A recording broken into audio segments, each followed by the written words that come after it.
నమస్తే ఫ్రెండ్స్, ముందుగా జై జోహర్, జై ఆదివాసి. ఈరోజు మనం ఒక ఆదివాసి ఉద్యమ వీరుడు, నిజాం నవాబులతో పోరాడిన యోధుడు, ఒక గిరిజనుడు ఎలా ఉద్యమం చేశాడు, స్థానికుడు ఎక్కడ స్థానికుడు, తన తల్లిదండ్రులు ఎవరు, అసలు వెలుగులోకి రావడానికి గల కారణం ఏంటి అనేది ఈ టాపిక్లో చెప్తాను.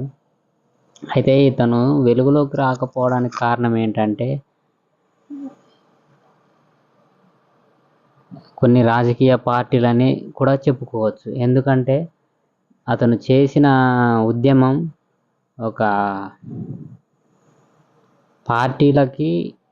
పార్టీలో పనిచేయటం వలన అతన్ని దూరం పెట్టారేమో అని అనుకుంటున్నారు తప్ప అది నిజమని కాదు. కాకపోతే ఒకసారి వినండి, మీకు కూడా కొంత క్లారిటీ అనేది వచ్చిద్ది. ఒకసారి అయితే వీడియోలోకి వెళ్దాం, మీకు కూడా క్లారిటీ వస్తుంది. కోయబెబ్బులుగా ప్రసిద్ధి చెందిన సోయం గంగుల్ నిజాం రాజ్యంలోని దట్టమైన పాల్వంచ పాత తాలూకా అటవీ ప్రాంతంలో తిరుగులేని నాయకుడు. ఉమ్మడి ఖమ్మం జిల్లా దమ్మపేట మండలం జమేదారు బంజర అనే కోయగూడెంలో రాముడు పాపమ్మ దంపతులకు 1918లో జన్మించారు. గంగుల్ ఉద్యమ రహస్య జీవితం దశలుగా కనిపిస్తుంది. మొదటి దశలో నిజాం వ్యతిరేక పోరాటంలో గంగుల్ దళ నాయకుడిగా కీలక బాధ్యత వహించాడు. రెండవ దశలో పాల్వంచ అటవీ ప్రాంతాన్ని కమ్యూనిస్టుల ముఖ్య స్థావరంగా మార్చడంలో కీలక భూమిక పోషించాడు. మూడవ దశలో యూనియన్ సైన్యాన్ని ధిక్కరించి వీరోచితంగా పోరాడాడు. గంగుల్ యవ్వనంలో వేలేరుపాడు మండలం పేరంటాలపల్లిలో బాలానందస్వామి, అక్కడ కొండారెడ్డి కోయ జనులకు విద్య బుద్ధులు నేర్పుతూ తిండి గింజలు పంచి ఆదుకున్నాడని విన్నాడు. ఆయన అనుచరుడైన సింగరాజు దళం చేరి కమాండర్గా ఎదిగిన గంగుల్ నాటి ఉద్యమంలో సంఘటిత శక్తిని అంచనా వేశాడు. 1948 మార్చిలో పాల్వంచ ఏరియాలోని కమ్యూనిస్టు దళంలో చేరిపోయాడు. సిపిఐ పార్టీలోని వివిధ కమిటీల గ్రామ కమిటీల నిర్మాణం చేశాడు.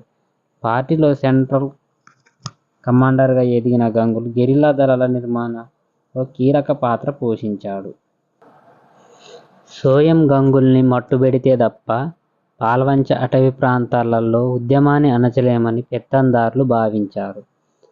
ఆయనకు సమీప బంధువైన బొగ్గిల చంద్రమ్మను పావుగా వాడుకున్నారు. ఆమె ఇచ్చిన జీలుగు కళ్ళు తాగిన మైకంలో స్పృహ కోల్పోయిన గంగుల్ సైన్యం బంధించి చిత్రహింసలు పెట్టారు.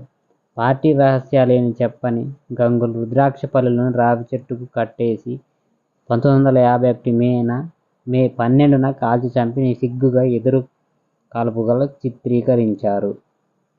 ఇలా జరిగిందన్నమాట గంగుల్ గారి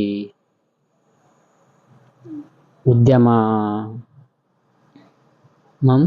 అయితే మీకు ఇంకా చెప్పాలంటే ఇంకా చాలా ఉందిలే, కానీ ఇది షార్ట్లీగా చెప్పాను మీకు. అతను ఎన్ని దశలుగా చేశారు అనేది మీకు తెలియపరిచాను. అయితే ఇందులో ఆయనని వెలుగులోకి రావడానికి కారణం మీరు గ్రహించారనుకుంటా. నచ్చితే లైక్ చేయండి, షేర్ చేయండి, సబ్స్క్రైబ్ చేయడం మాత్రం మర్చిపోకండి.